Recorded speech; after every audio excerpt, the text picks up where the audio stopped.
ver, aquí está. Bueno, no, eso solamente es una tabla que ya habíamos visto, donde, donde vemos cómo el reino de Israel se gobierna bajo tres pactos, ¿verdad? Ya lo hemos dicho. El pacto abrahámico, que fue el pacto inaugural, por decirlo de alguna manera, cuando Dios entregó sus promesas a un hombre y le prometió de hacer de él una gran nación. Ahí tenemos entonces la constitución del reino, ¿verdad? Pero luego tenemos la formalización del reino en el pacto mosaico. Formalización porque, bueno, ya ahora sí tenemos un pueblo grande. Estamos hablando de millones, no menos de 3 millones de personas que salieron de Egipto. Y entonces, bueno, ya eso no es lo mismo que una familia, ¿verdad? Ya eso requiere leyes, requiere normas, etcétera. Y pues ahí entonces es donde Dios entrega la ley a su pueblo. Tenemos el pacto mosaico ahí. Y, ok, ahí teníamos ya el pueblo formalizado, o el reino formalizado. Sin embargo, a ese reino, vamos a decir de alguna manera, le faltaba una cabeza. ¿Sí? Porque a Abraham le fueron dadas las promesas. Por medio de Moisés se formalizó el reino y se entregó una ley, una constitución. Pero faltaba una cabeza, alguien que lo representara. ¿Por qué? Porque a Moisés, sí, Josué sigue adelante con el pueblo y lo entra a Canaán, y etcétera. Pero Moisés no tuvo un sucesor, si se dan cuenta. Los hijos de Moisés no tuvieron nada que ver ahí, ¿no es cierto? Entonces, hasta ahí fue la tarea de Moisés, por decirlo de alguna manera. Josué fue un líder, ¿sí? Sí, claro que sí. Un tipo de rey, vamos a decir, se puede. Y luego vienen los jueces también. No eran precisamente los representantes del pueblo de Dios tampoco. Simplemente eran hombres que Dios levantaba por momentos cuando su pueblo, que después de haber pecado, de haber caído en idolatría, etcétera, clamaba a Dios, pues Dios les socorría y les mandaba a un líder, ¿no es cierto? Pero otra vez no tenían un representante como un rey. Y bueno, entonces ya estamos en el pacto davídico. ¿Recuerdan cuáles fueron las bendiciones del pacto davídico que vimos la última vez? Los que toman apuntes, porque yo creo que nuestra memoria no nos ayuda mucho. Yo me incluyo ahí. Pero recuerdan cuáles fueron 3 bendiciones que se prometieron en términos generales en el pacto davídico. ¿Alguien se anima? Bueno, sí, también, muy bien, reposo. ¿Y qué más? ¿Cómo? Sí. Ok, entonces, es lo que ustedes ya han dicho, Raúl y Eli, un trono estable, ¿verdad? Un reino que iba a permanecer. Muy bien. La hermana Verónica, creo, ¿no? Fue la que mencionó de un reposo. Bueno, voy a dejarlo ahí para que tomen, algunos están tomándole foto. Esa es la primera bendición, un trono estable, o la primera promesa que se le hizo a David, ¿no? Estamos en el contexto de segundo de Samuel, sí, segundo de Samuel 7, del 8 al 16, ahí es donde tenemos el pacto davídico.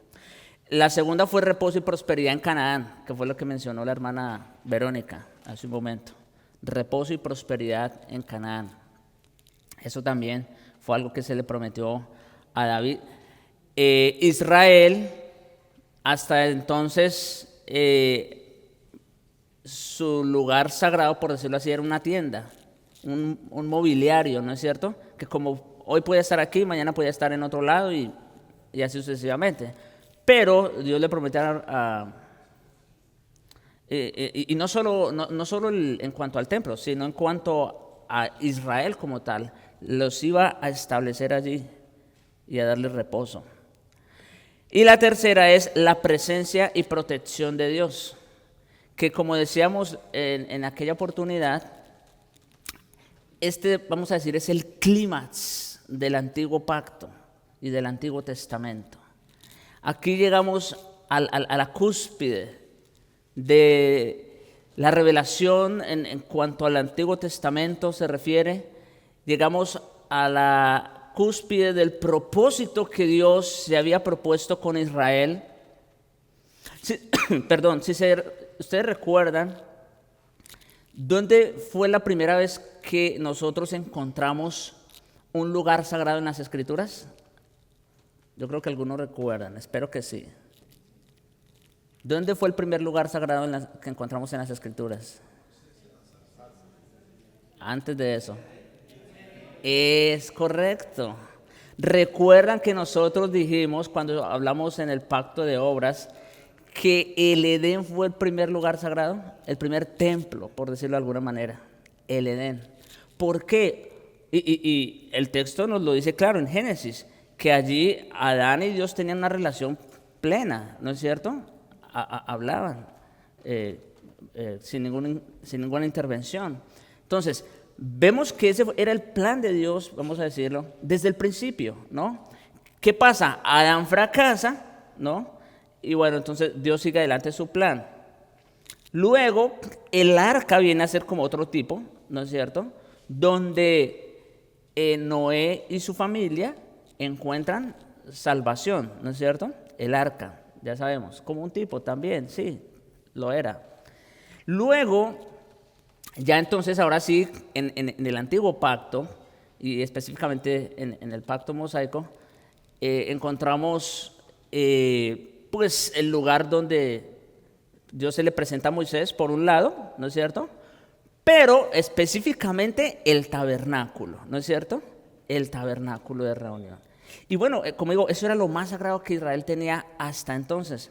Pero ahora Dios le promete a David que va a haber un lugar fijo, un lugar estable, donde él va a habitar en medio de su pueblo. Entonces, por eso es que he estado diciendo que aquí llegamos al clímax, ¿no? del Antiguo Testamento. Eso que Dios quería con Israel, ahí lo encontramos de manera mucho más clara. Obviamente esto ya estamos hablando bajo qué rey, lo del templo. Salomón, obviamente. Dios le dice a David, aunque él tenía la intención, dice, pero tú no vas a hacerlo porque tú has derramado mucha sangre. Eres un guerrero. Entonces va a ser alguien que viene después de ti, tu hijo, el que va a edificar casa a mi nombre. Bueno, entonces Salomón, otra vez, viene a ser, el reinado de Salomón viene a ser ese clímax del antiguo pacto. Ahora, ya vimos las bendiciones. Ahora vamos a ver, bueno, sí, no importa, creo que aquí, sí. Vamos a ver las condiciones del pacto. Porque, otra vez, como todo pacto, bueno, hay pactos que fueron incondicionales. ¿Recuerdan, por ejemplo, el pacto abrahámico? Aunque sí tenía una condición al final, ¿recuerdan? ¿Cuál era la condición en el pacto abrahámico?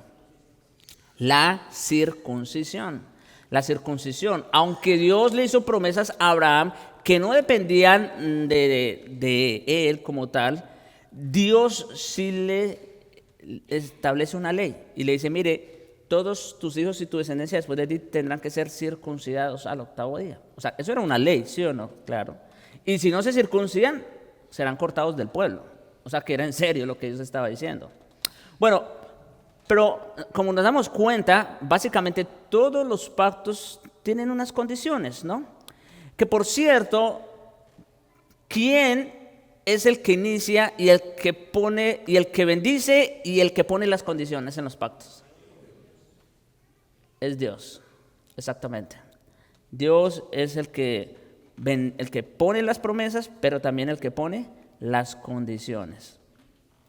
El pacto davídico, hermanos, no estaba compuesto de promesas de Dios para David simplemente, sino también de mandatos de Dios para David y sus descendientes. Y habían sanciones relativas si David y sus hijos eran fieles a estos mandatos o condiciones. O sea que vamos a decir otra vez, Dios siempre ha sido fiel y Él siempre ha cumplido su parte, ¿verdad? Pero el disfrute de ciertas bendiciones, ¿de qué depende? Depende exactamente de la sumisión, de la obediencia del hombre. Bien, entonces, la primera condición que encontramos en este pacto es la de guardar el santuario de Dios. Guardar el santuario de Dios, esa es la primera condición en el pacto davídico. En 2 de Samuel, que es el contexto del pacto, como ya lo mencioné, capítulo 7, versículo 3 específicamente, Dios dice del hijo de David que él edificará casa a mi nombre. Ahora, esa palabra edificar casa no es solo el hecho de construirla. Sí, claro, obviamente eso es lo primero, ¿verdad? Y lo importante allí, que sí va a levantar física y literalmente un templo para el Señor. Una casa para el nombre de Dios no es solo, también hay que decir, una casa que lleva el nombre de Dios. El nombre de Dios es su presencia. Esto es sumamente importante también. Cuando dice, Él edificará casa a mi nombre, no solamente es que se va a llamar el templo de Dios. No, como en muchos lugares hoy día, ¿no? Hay nombres de iglesias hay para escoger. No, eso no es lo que quiere decir aquí cuando dice que Él edificará casa a mi nombre, sino lo que significa su nombre en realidad es su presencia. Es donde Dios había decidido habitar entre su pueblo. Eso era lo que tenía de especial esa casa que Salomón iba a edificar. Por lo tanto, es la responsabilidad del rey construir un templo donde la presencia de Dios será manifestada entre su pueblo y escuchen, donde ellos adorarán a su Dios. O sea que la edificación de esta casa, como digo, no era solo el hecho de levantarla en sí, pero el hecho de cuidarla, de mantenerla y vamos a decir, de tener cuidado de lo que se hacía en ese lugar. Eso era responsabilidad del rey. Guardar el santuario de Dios. Eso era responsabilidad del rey. De lo que se hacía en ese lugar, de cómo se adoraba a Dios en ese lugar. Eso era responsabilidad del rey. En 1 de Reyes, capítulo 8, el templo fue terminado por Salomón y los israelitas celebraron con un servicio o un culto de dedicación. Ustedes recordarán ese relato. Y en ese contexto, Salomón ofrece una oración por ese acontecimiento, una oración que yo creo que aquí todos, si no la mayoría, ya conocemos. Dice de los versículos 27 al 29 de 1 de Reyes 8, ¿pero morará verdaderamente Dios sobre la tierra? Noten, Salomón está haciendo una autorreflexión, por decirlo de alguna manera, y dice, ¿es verdad que Dios morará o habitará sobre la tierra? He aquí los cielos y los cielos de los cielos no te pueden contener, cuánto menos esta casa que yo he edificado. ¿De qué está consciente Salomón allí? De la grandeza, de la inmensidad, de la infinitud, de la espiritualidad, de la eternidad de Dios. ¿No es cierto? De la trascendencia de Dios. ¿Cuánto menos esta casa que yo he edificado? Salomón era consciente de eso. El edificio que él hizo vamos a decir, no era que contenía a Dios. No obstante, sigue diciendo, atiende a la oración de tu siervo y a su súplica, oh Señor, Dios mío, para que oigas el clamor y la oración de tu siervo, que tu siervo hace hoy delante de ti. Que tus ojos estén abiertos noche y día hacia esta casa, hacia el lugar del cual has dicho, mi nombre estará allí. Oh, mejor dicho, mi presencia, como ya lo dijimos hace un momento, mi presencia estará allí para que oigas la oración que tu siervo haga hacia ese lugar.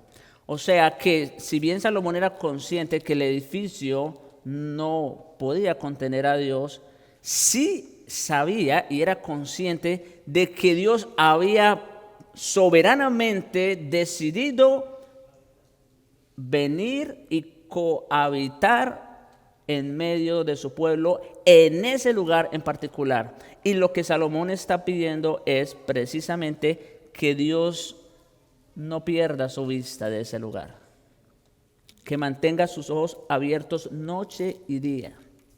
Y si ustedes siguen leyendo el relato, Salomón va más allá y ora para que cada vez, incluso si su pueblo estando en otro lugar, dice, mirare hacia la ciudad sobre la cual es invocado el nombre del Señor en su santuario, que el Señor escuche. Y esto me recuerda, yo creo que todos aquí podemos pensar en el relato de Daniel, ¿no es cierto? La oración de Daniel, capítulo 9. Dice que él tenía una ventana que miraba hacia dónde. Y hacia allá oró. Precisamente confiando en lo que Salomón estaba diciendo aquí. En que Dios iba a escuchar las oraciones de sus siervos, siempre que miraran hacia ese lugar. ¿Por qué? Porque ahí estaba la presencia de Dios.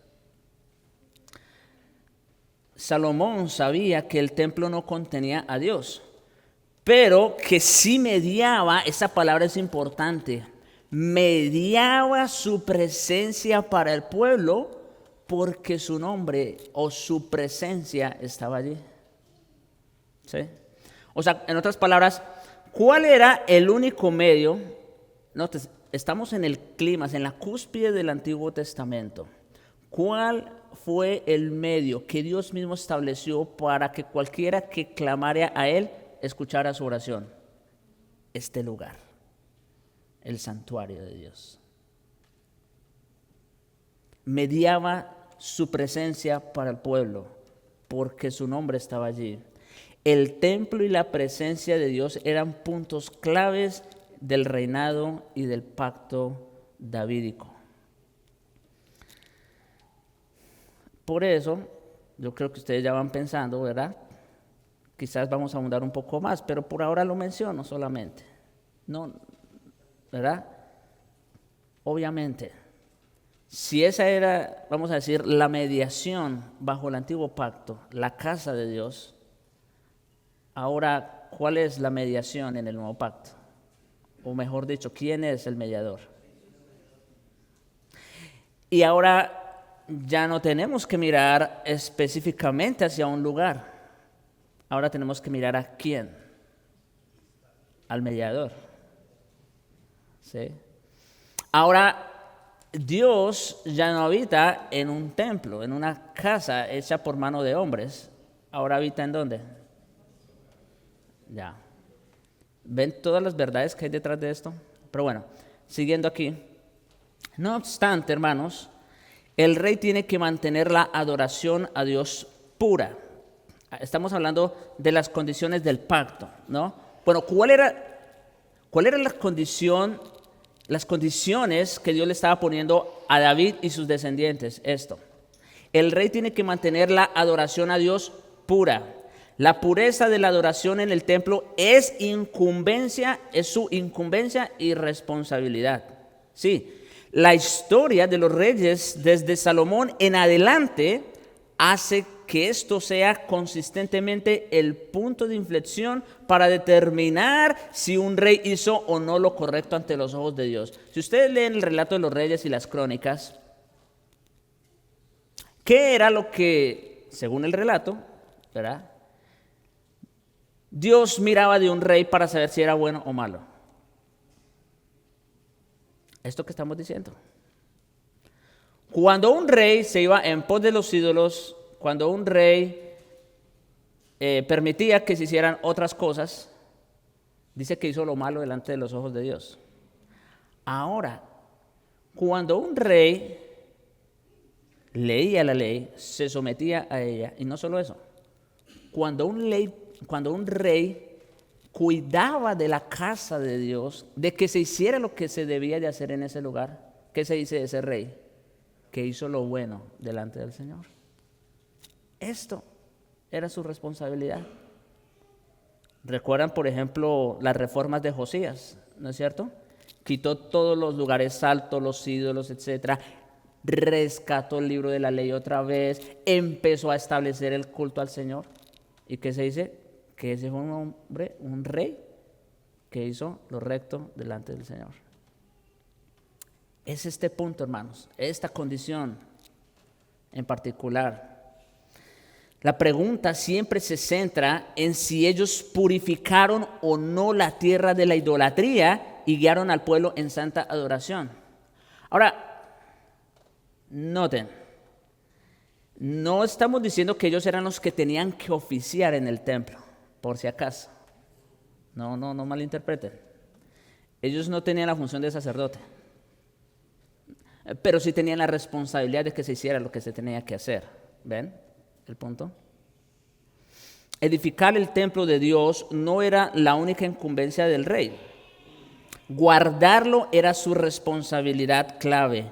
Por tanto, el reinado israelita en cierta manera tiene una función sacerdotal. El rey no era un sacerdote, como ya dije hace un momento. El rey no tenía funciones sacerdotales, pero la pureza de la adoración y del templo de Dios eran de extrema incumbencia para él. Sí, porque al final de cuentas, en el reino, quien tiene vamos a decir, la última palabra, ¿quién es? El rey. Entonces, si el rey hacía lo bueno delante de Dios, si el rey favorecía el culto al Señor y que se hiciera todo lo que Dios había establecido, pues el pueblo hacía eso y le iba bien.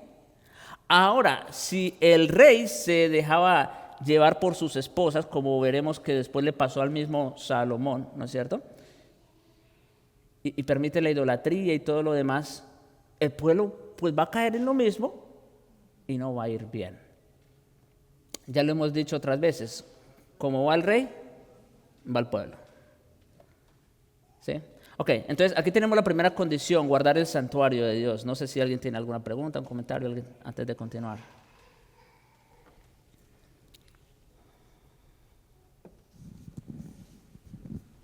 Sí, hasta aquí cuando se comenzó cuando hablamos del reino de Israel, tenía que ver con las promesas a Abraham, luego con lo que hizo Moisés, y la parte de Moisés, aunque Moisés fue un profeta, él estableció la ley que iba a regir al reino, ¿verdad? A Moisés se le dio la ley para regir al reino, y ese reino, si se equivocaba, por eso todo rey era guiado por un profeta, ¿verdad? Cuando el rey desobedecía al profeta, venía la desgracia y la catástrofe para el pueblo.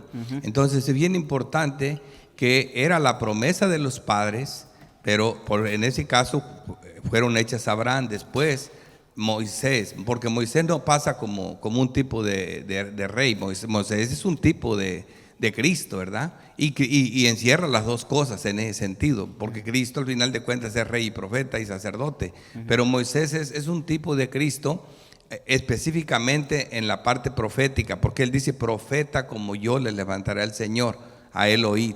Entonces, en ese sentido, Moisés también estaba estableciendo ese reino, porque ese reino era un reino teocrático, tenía que funcionar de acuerdo a Dios, y si no funcionaba de acuerdo a Dios, pasa como pasó con Saúl. Saúl no entraba a ese reinado. Entonces es bien claro que así se compone todo lo que viene diciendo ahorita. Lo que estás diciendo tiene mucho sentido. ¿Por qué? Porque la ley era parte del reino. Sí. Ese es mi punto. Ahora que menciona eso de Moisés, ya todos lo sabemos. Moisés es un tipo de profeta, de profeta de Cristo. Y sabe que cuando hablamos de los grandes profetas, normalmente, ya sea, por ejemplo, hay dos tipos de profetas. Están los profetas de acción y los profetas de escritos. Profetas descritos podemos pensar en Isaías, en Jeremías, en Ezequiel. Los profetas de acción, Elías, Eliseo, son los más grandes referentes. Pero en realidad, el más grande profeta del Antiguo Testamento fue Moisés. ¿Por qué? Porque es sumamente interesante cómo hasta el sol de hoy, incluso en religiones que ya son paganas como los musulmanes, todavía respetan a este hombre, a Moisés. ¿Por qué? Por lo que ya hemos visto precisamente. Fue por medio de Moisés que Dios entregó su pacto, por medio de quien Él entregó la ley, por medio de que Él entregó, vamos a decir, toda la revelación. Miren, los primeros 5 libros de la Biblia, mis hermanos, conocidos como la ley o el Pentateuco, contienen toda la revelación. Obviamente con un velo, como ya lo hemos dicho otras veces. Pero ahí estaba todo lo que Dios tenía que decir. Ahí estaba todo. Entonces, en ese sentido, Moisés vino a convertirse en el mayor de los profetas del Antiguo Testamento.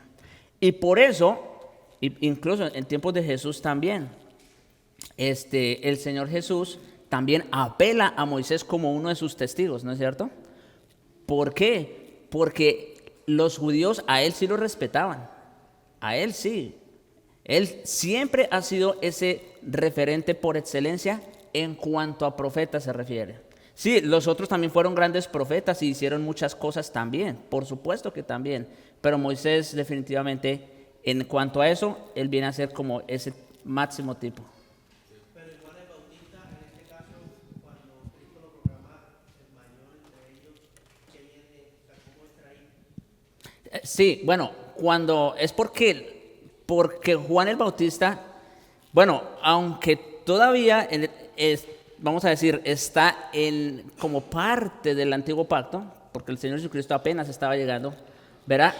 Pero Juan el Bautista tuvo un privilegio que ningún otro hombre tuvo, ninguno de los otros profetas tuvo. Exactamente. O sea, Moisés dijo, profeta, le levantarle el Señor, a él oír. Pero Juan el Bautista, ¿qué dijo? Aquí está, mírenlo, es él, aquí lo tienen. En ese sentido, ¿ve? Juan el Bautista también. Sí. Hoy en día los judíos, ¿verdad? La religión judía siguen fielmente las enseñanzas de Moisés y están claros en eso. Es tanto que existen dentro de la élite de los judíos, existe un grupo de judíos que ni siquiera respetan los profetas a otros. Por eso no tuvieron problema en quitar Isaías 53 de la página. No les gustó Isaías 53, se lo quitaron. Ahora ellos no ven a los otros profetas de la manera que miraban a Moisés. Así que lo que hoy conecta al mundo entero es la religión musulmana, los judíos y la religión cristiana, sea cualquier cristiana, es Moisés. Sin embargo, Moisés le dijo que un profeta como él iba a levantar al Señor, que a él lo escucharan y no lo quieren escuchar. Sí. Bueno, obviamente de ahí pues muchas interpretaciones, porque entonces los judíos, o sea, los que creen en el judaísmo, ellos todavía están esperándolo.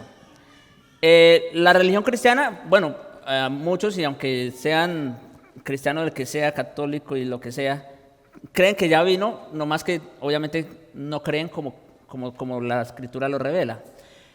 Y los musulmanes creen que ya vino, pero que no fue Cristo, sino que fue Mahoma, ¿no? Entonces, obviamente cada quien le da su interpretación, ¿no? Pero definitivamente, otra vez, es sumamente interesante que las las 3 religiones preponderantes tienen a Moisés como su máximo referente. Pero bueno. Sigamos. Avanzar un poco. Entonces ya vimos la primera condición, guardar el santuario. No solo edificarlo, pero guardarlo, ¿no? Mantenerlo puro, en otras palabras. Esa es la idea, mantener puro el santuario de Dios. La segunda condición, guardar la ley de Dios, por supuesto. Por supuesto. Es más, para guardar el santuario de Dios, para mantenerlo puro, ¿qué tenía que conocer el rey? La ley de Dios. Exacto. Y que viene de Moisés, exactamente. Y para esto, les traigo el texto de Deuteronomio 17, versículos 18 al 19, porque desde entonces, noten cómo Dios ya estaba poniéndole condiciones a los reyes. Todavía no habían reyes, ¿verdad? Pero Dios sabía que iban a haber reyes en algún momento, y desde entonces ya está regulando lo que el rey debía hacer. Es sumamente interesante. Dice en Deuteronomio 17, hay más texto, pero yo solamente traje estos 2 versículos, pero ustedes pueden en sus casas si quieren revisar todo el capítulo. Dice el versículo 18 y 19, y cuando se siente sobre el trono de su reino, entonces escribirá para sí el rey en un libro una copia de esta ley, del original que está al cuidado de los sacerdotes levitas. ¿Ven? ¿Qué era una de las cosas que tenía que hacer él? Primera que todo, hacer una copia de la ley. Sumamente importante. Ahora, ¿para qué o con qué fin? Bueno, lo tendrá consigo y dice, leerá en él todos los días de su vida. Número 1, ¿qué tenía que hacer con esa ley? Leerla. Para eso era. Segundo, para que aprenda a temer a Jehová su Dios. Por supuesto, ¿de qué forma él iba a aprender el conocimiento y el temor y la sabiduría del Señor? Leyendo la ley. ¿Para qué? ¿Con qué fin?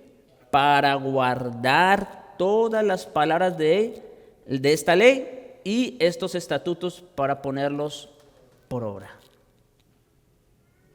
Ahora, yo sé, podemos estar pensando, bueno, pues eso era algo que se le pedía a todo el pueblo. Sí, es correcto, todo el pueblo debía, bueno, no todo el pueblo debía hacer una copia, eso no.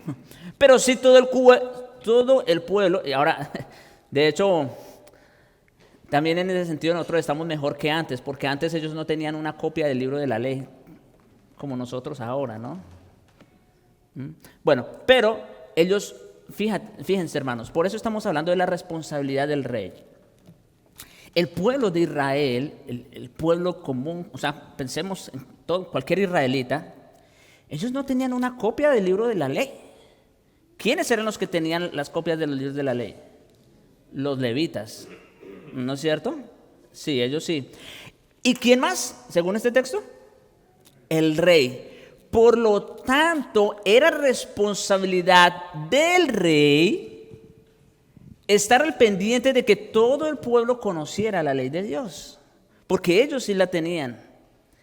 Y ellos debían de promover eso, de que los sacerdotes específicamente anunciaran la ley al pueblo, para que no se olvidaran de su Dios, de este Dios que los había liberado de Egipto y de que los metió a Canaán, y etcétera, etcétera, etcétera. ¿Eso era responsabilidad de quién? Del rey. ¿Ven? Sí, todo el pueblo debía conocer la ley, aprender del Señor y guardar la ley. Pero el pueblo, ¿cómo iba a conocerla, a aprenderla, a guardarla? Tenía que ser de esta forma. Se les exigía, bueno, ya dije que escribieran una copia de la ley aprobada por los levitas y se sometieran a los mandatos de Dios, lo cual infunde al reinado una función profética. También noten que así como el reinado tenía unos tintes sacerdotales, en el sentido de tener cuidado de la casa de Dios, también tiene unos tintes proféticos en el sentido de que ellos eran los responsables de que se entregara la palabra de Dios al pueblo. Por eso, también a veces los profetas estaban en conflicto con los reyes, ¿no es cierto? Porque resulta que el rey se apartaba de Dios, no leía la ley, no guardaba la ley, no promovía lo que era su responsabilidad promover, ¿cierto? Y entonces entraban en conflicto los reyes con los profetas. En este caso, el rey ha de copiar la ley de Dios y guiar al reino en obediencia a ella. Él no debe añadir sus propias leyes a las de Dios, ni descuidar la palabra de Dios. El rey no crea la ley, esto es sumamente importante, a diferencia de todos los otros reyes, ¿no? O los otros reinos. El rey es el que dicta las leyes, ¿no es cierto? No, ese es el caso aquí. El rey no crea ley, sino que la guarda y promueve el cuidado de ella. Esa era su responsabilidad. Él, en otras palabras, ha de ser el vicerregente o el virrey de Dios para Israel. Esa figura de virreyes, yo creo que algunos la han escuchado, la conocen, pero la función principal del virrey, ¿cuál era? Hacer cumplir las órdenes del rey. Por supuesto, Israel siempre había tenido un rey, que es ¿quién? Dios. En ese sentido, los reyes de Israel oficiaban como virreyes o vicerregentes del rey. Y por lo tanto era su responsabilidad que se cumplieran las leyes del rey. O sea, las leyes de Dios. ¿Lo ven? Por otro lado, también ahí es interesante que Dios dijo en el pacto de David con 2 Samuel 7, si él hiciere mal, yo le castigaré. Está refiriéndose a sus hijos, a su descendencia. Si él hiciere mal, yo le castigaré con vara de hombres. Entonces, por defecto, lo contrario también es cierto. Cuando el rey guarda la ley y practica la justicia, no será disciplinado, sino que será bendito. Él y el pueblo. Sí. Ah, bueno. Ya ven, no lo tengo aquí.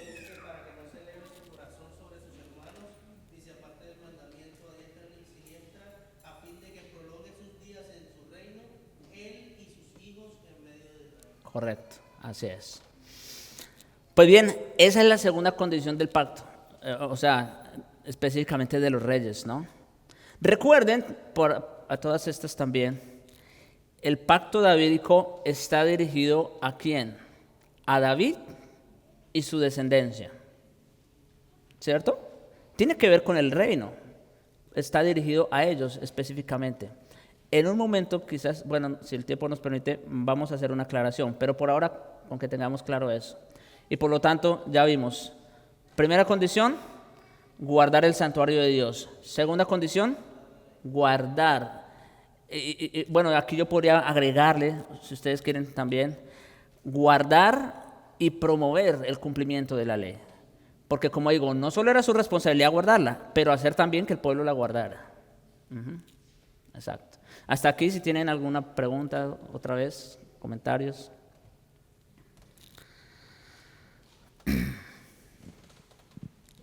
Bueno, ¿todo bien? Dani, allá.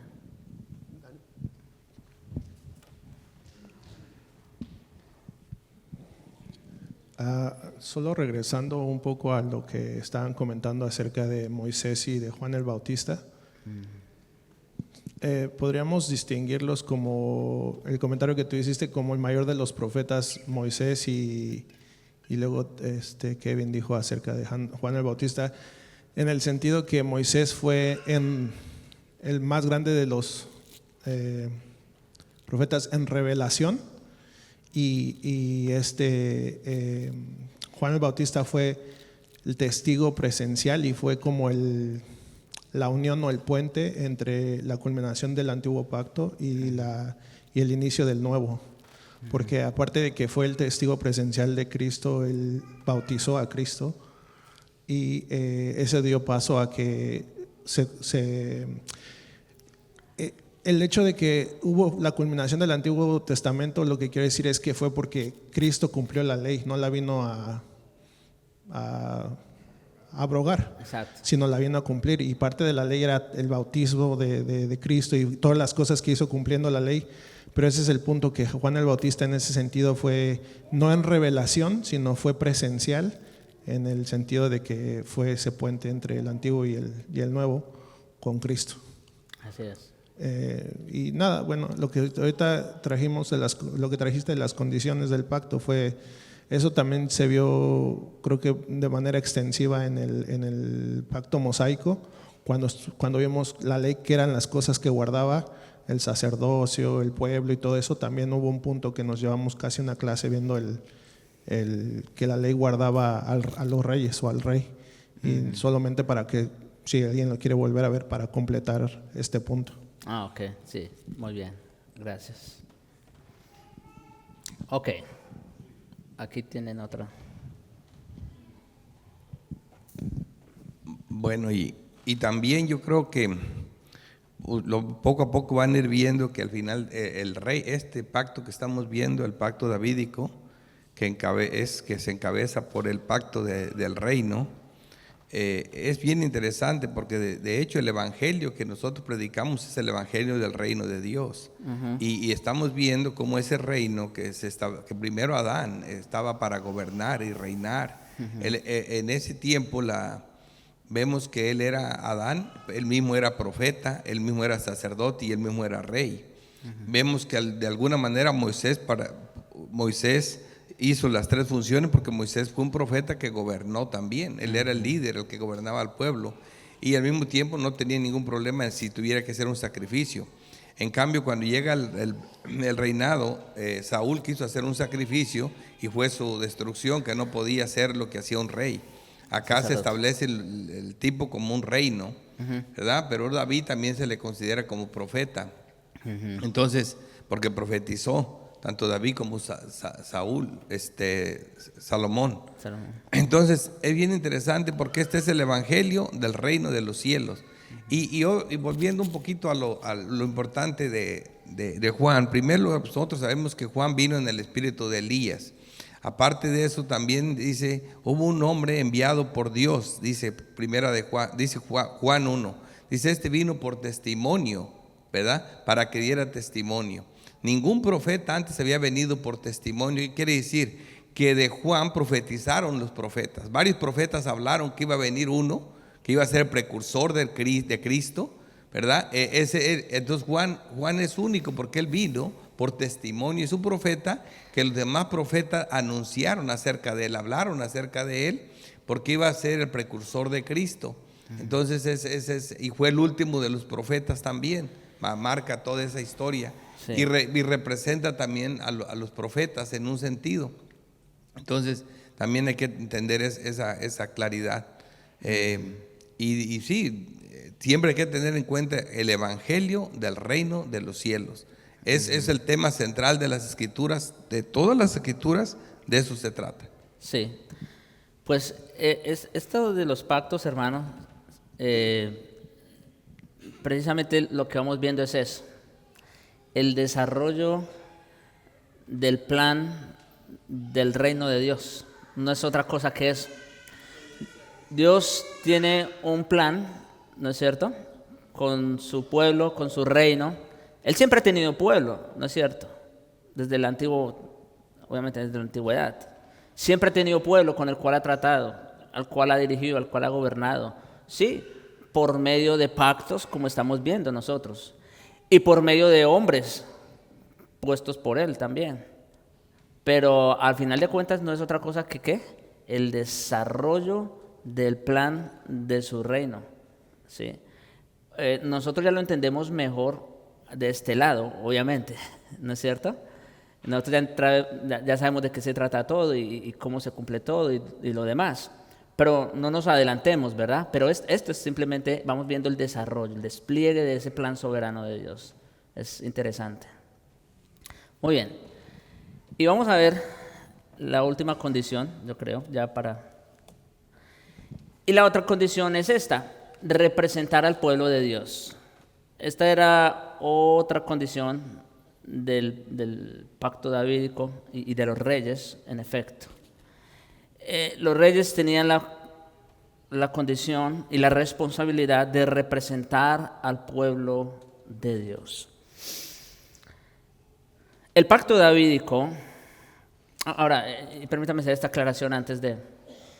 Normalmente, los profetas hablaban o se dirigían al pueblo de parte de Dios, ¿no es cierto? Esa era la función profética en un sentido general.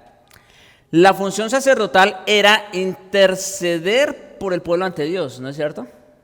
Esa era su función general en el sentido de pues, todos los sacrificios, los cultos, todo lo que se hacía, interceder por el pueblo o representarlo, llevarlo ante Dios.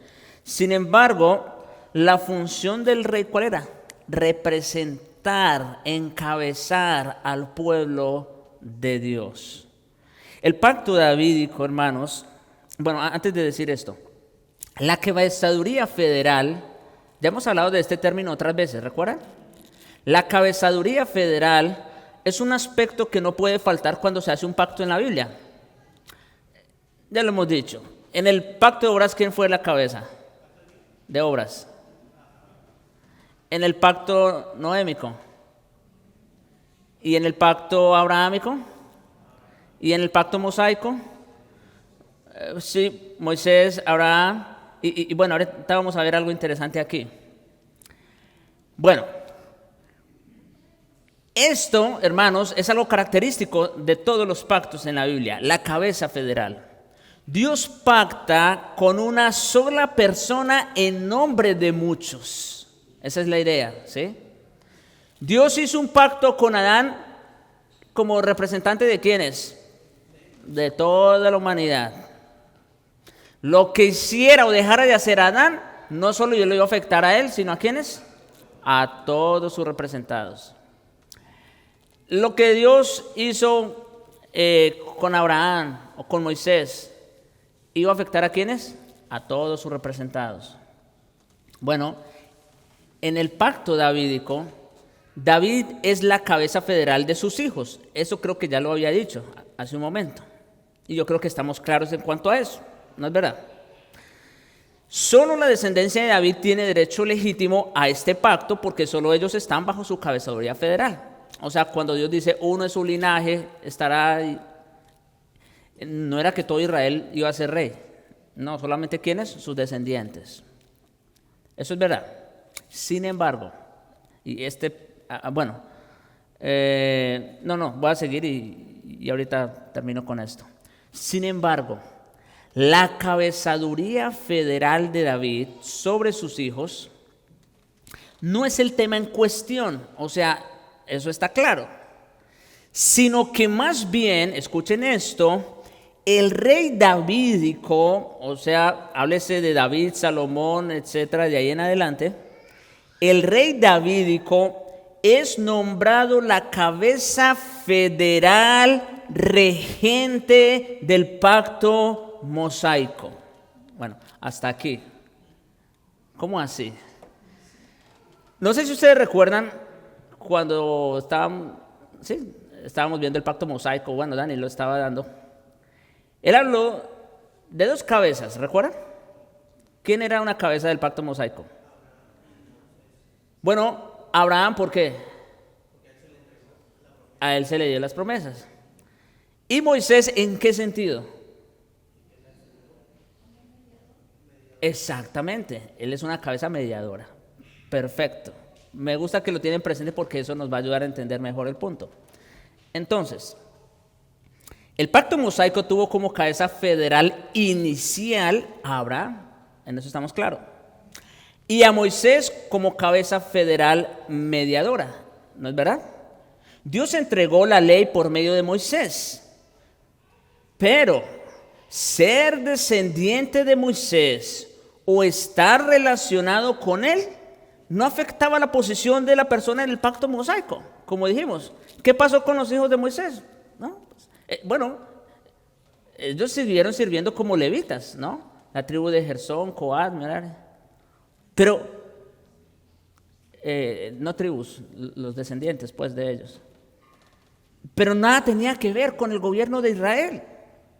La desobediencia de Moisés, por ejemplo, también, al golpear la roca en lugar de hablarle, como se le ordenó, pudo haberlo privado de entrar a Canaán. Eso sucedió. Pero nadie más sufrió por esa infracción. O sea, en el sentido de que, decir, los descendientes de Moisés no entraron a Canaán por lo que él hizo. No, eso no pasó. Como el libro de los jueces declaró de una forma tan prominente, no había rey en Israel y cada uno hacía lo que bien le parecía. En otras palabras, no había un representante de ellos. No había alguien puntual que los representara, ¿verdad?, en relación con Dios y en relación con los demás, con las demás naciones. Así que, en ese sentido, el pacto davídico, o más bien, los descendientes de David vienen a ser cabeza regente del pacto mosaico. Ellos vienen a ser los representantes de Israel. Si fueron buenos o no, eso es otro asunto. Pero ellos fueron las cabezas federales en ese sentido, en un sentido regente, de gobierno. El pacto davídico entonces estableció los herederos de David como los representantes o cabezas federales del reino. Ellos no solo han de guiar al pueblo como un ejemplo de justicia y cumplimiento de la ley, como lo vimos en la condición anterior, también han de representarlo en el cumplimiento de ellos de la ley. Esto significa que si el rey es justo, el pueblo es bendecido. Si el rey hacía lo bueno delante de los ojos del Señor, ¿eso lo beneficiaba solo a él? A todo el pueblo. Por eso era bueno que el rey hiciera una copia de la ley, lo leyera, lo aprendiera y lo guardara. Porque si eso hacía el rey, ¿qué iba a pasar con el pueblo? Iba a ser bendecido. Si el rey es malvado, el pueblo es maldecido. Como va el rey, así va el reino.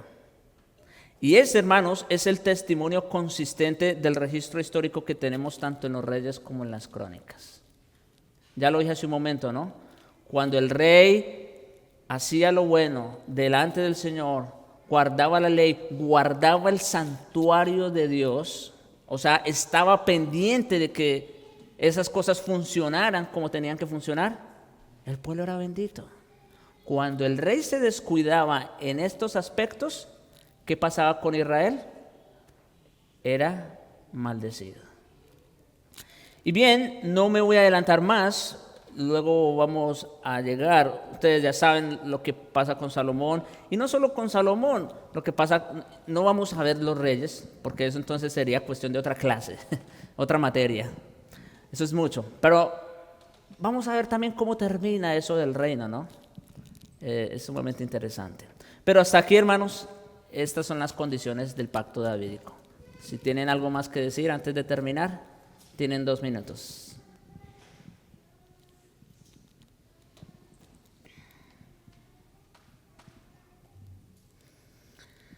¿Se entendió el punto o en qué sentido los reyes davídicos vienen a ser cabeza federal? ¿Sí? En el sentido de que ellos eran los que los iban a representar, ¿no? Moisés no tuvo sustitutos, no tuvo sucesores, pero David sí. Pastor Javier, no sé si me voy a adelantar, ¿no? Sí. Pero yo veo eso como una maqueta de Jesucristo. Sí. Lo que hizo Jesucristo. Todo eso viene apuntando a Jesucristo y lo que su obra y los beneficios, o las bendiciones, mejor dicho, las bendiciones que Dios le iba a dar a su pueblo, que es sus hijos. Sí. Yo veo todo eso como una maqueta que se estaba formando para apuntar a Cristo. Sí, definitivamente. Si hablamos de la cabezaduría, bueno, ya lo dije hace un momento, ¿no? Lo de Adán, y es interesante que luego Pablo en Romanos 12, exactamente, ahí está claro la cabezaduría. Pero eso lo vamos a ver cuando lleguemos al nuevo pacto, porque ahí tenemos también un representante. Muy bien. Última aportación, comentario. No, nada más como básicamente repitiendo lo que tú acabas de decir. David fue representante del pueblo de una manera federal ante Dios, lo podemos ver así.